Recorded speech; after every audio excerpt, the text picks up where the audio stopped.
రాష్ట్రంలో ఉన్న 3.5 కోట్ల మంది బీసీలకు సీఎం జగన్ సామాజిక సాధికారత ఇచ్చారన్నారు రాజమండ్రి ఎంపీ అభ్యర్థి డాక్టర్ గూడూరి శ్రీనివాస్. వైఎస్ఆర్ స్ఫూర్తితో తాను వైద్య రంగం నుండి రాజకీయాల్లోకి వచ్చారని తెలిపారు. రాజమండ్రి పార్లమెంటు పరిధిలోని అన్ని నియోజకవర్గాల్లో తమ పార్టీ అభ్యర్థుల గెలుపు దిశగా ముందంజలో ఉన్నారంటున్న గూడూరి శ్రీనివాస్ తో మా ప్రతినిధి Prasad face to face. Rajahmundry parliament నియోజకవర్గం నుంచి వైఎస్ఆర్సీపీ ఎంపీ అభ్యర్థిగా డాక్టర్ గూడూరి శ్రీనివాస్ ప్రచారంలో ముందంజలో ఉన్నారు. ముఖ్యంగా చూస్తే కనుక ఎంతో పరిధి ఉన్న రాజమండ్రి పార్లమెంట్ నియోజకవర్గం పరిధిలో విస్తృతంగా పర్యటిస్తున్న పరిస్థితి అయితే ఉంది. ప్రస్తుతం మనతో పాటు డాక్టర్ గూడూరి శ్రీనివాస్ గారు ఉన్నారు. సరే, దాదాపు 7 నియోజకవర్గాలు 100 కిలోమీటర్ల విస్తృతంగా ఉన్న ఈ నియోజకవర్గంలో మీరు ఇప్పటివరకు కూడా నాయకులు ఎలా కలుస్తున్నారు, మీకు ఎలాంటి సపోర్ట్ లభిస్తుంది సార్? సార్, మా ఈ రాజమండ్రి పార్లమెంట్ పరిధిలో ఉన్న 7 నియోజకవర్గాల్లో కూడా మా అభ్యర్థులందరూ కూడా చాలా స్ట్రాంగ్గా ఉన్నారు.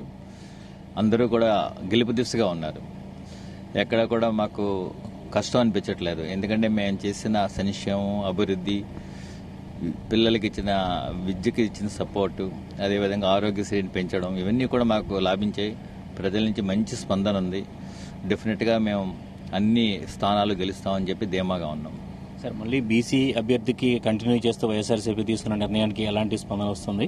అదేవిధంగా ఇది గతంలో చేసినట్టుగా ఇప్పుడు ఎలా స్పందన ఉంది?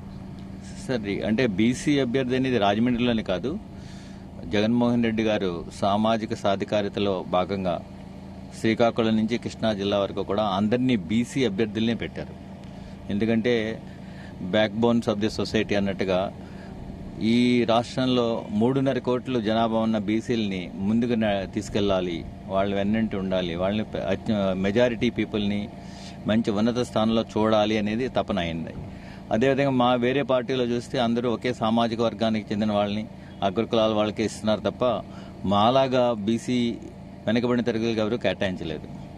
అది కూడా మాకు లాభిస్తుంది. ఎందుకంటే ప్రజలంతా మా వెంటున్నారు. బీసీ సామాజిక వర్గం అంతా కూడా ప్రతి నియోజకవర్గంలో కూడా 50%, మోర్ దాన్ 50% బీసీసీ ఉన్నారు. ఇదంతా కూడా మాకు లాభించే విషయమే. సార్, 3 పార్టీల కూటమి అభ్యర్థిని మీరు ఎదుర్కోబోతున్నారు. ఇక్కడ మీకు ప్రధానంగా ఉన్న బలాలు ఏంటి సార్? సార్, నేను ఫ్రెష్గా వచ్చాను. ఏ రాజకీయంగా నాకు ఎటువంటి అరమరికలు లేవు. నేనేం పార్టీలు మారలేదు. నేను లోకల్గా ఉన్న వ్యక్తిని, అందరికీ అందుబాటులో ఉండే వ్యక్తిని. సో ఇవన్నీ కూడా నాకు కలిసి వచ్చే అంశాలే. నా ఫ్యామిలీ మెంబర్స్ ఎవరు వేరే పార్టీలో కూడా లేరు. మా ప్రత్యర్థుల్లాగా మొగుడో పార్టీ, వైఫ్ ఒక పార్టీ అలాగేదేం లేదు. మేమంతా ఒకటే పార్టీ. ఫస్ట్ నుంచి మేము వైఎస్ఆర్ పార్టీలోనే ఉన్నాం. మేము అందుబాటులో ఉంటాం, లోకల్ వ్యక్తిని. ఇవన్నీ కూడా నాకు కలిసి వచ్చే అంశాలు. మీరు డాక్టర్ గారు వచ్చారని చెప్పి చాలా ఉభయ గోదావరి జిల్లాలో మీరు పర్యటిస్తున్నప్పుడు గుర్తుపడుతున్నారు. చాలా మంది కూడా మిమ్మల్ని ఆత్మీయంగా పలకరిస్తున్నారు. వైద్య రంగం నుంచి ఇలా రాజకీయ రంగంలోకి రావడం మీకు ఎలా అనిపిస్తుంది? సార్, అంటే జగన్మోహన్ రెడ్డి గారు పిలిపే వరకు నేను రాజకీయాల్లోకి వచ్చాను. నాకు స్ఫూర్తి వైఎస్ రాజశేఖర రెడ్డి గారు. ఎందుకంటే ఒక డాక్టర్ ముఖ్యమంత్రి అయితే ప్రజలకు ఎలా ఉపయోగపడుతుందని ఆయన చేసి చూపించారు. ఆరోగ్యశ్రీ అని కానీ, ఫీజు రీయింబర్స్మెంట్ కానీ, విద్యకి ఎంతో సపోర్ట్ చేసిన వ్యక్తి రాజశేఖర రెడ్డి గారు.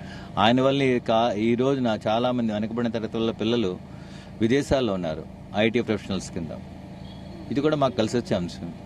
ఎక్కడికి వెళ్ళినా కూడా డాక్టర్గా నాకు పేరుంది కాబట్టి ప్రజలంతా కూడా చక్కగా రిసీవ్ చేసుకుంటున్నారు. సో ప్రజలకి నేను తెలుసు కాబట్టి అది కూడా మా ప్రచారంలో కూడా చాలా అది ఉపయోగపడుతుంది సార్. ఇది పరిస్థితి. దాంతోపాటు అనేక మంది బీసీ అభ్యర్థులకి సీఎం జగన్ అవకాశం ఇచ్చారని చెప్పి కూడా డాక్టర్ గూడూరి శ్రీనివాస్ చెప్తున్న పరిస్థితి అయితే ఉంది. అదేవిధంగా చూస్తే కనుక 3 పార్టీల కూటమికి సంబంధించిన అభ్యర్థులు వచ్చినప్పటికీ కూడా తనకున్న బలాలు తనకున్నాయని చెప్పి కూడా డాక్టర్ గూడూరి శ్రీనివాస్ చెప్తున్న పరిస్థితి ఇక్కడ ఉంది. చారిత్రక రాజమండ్రి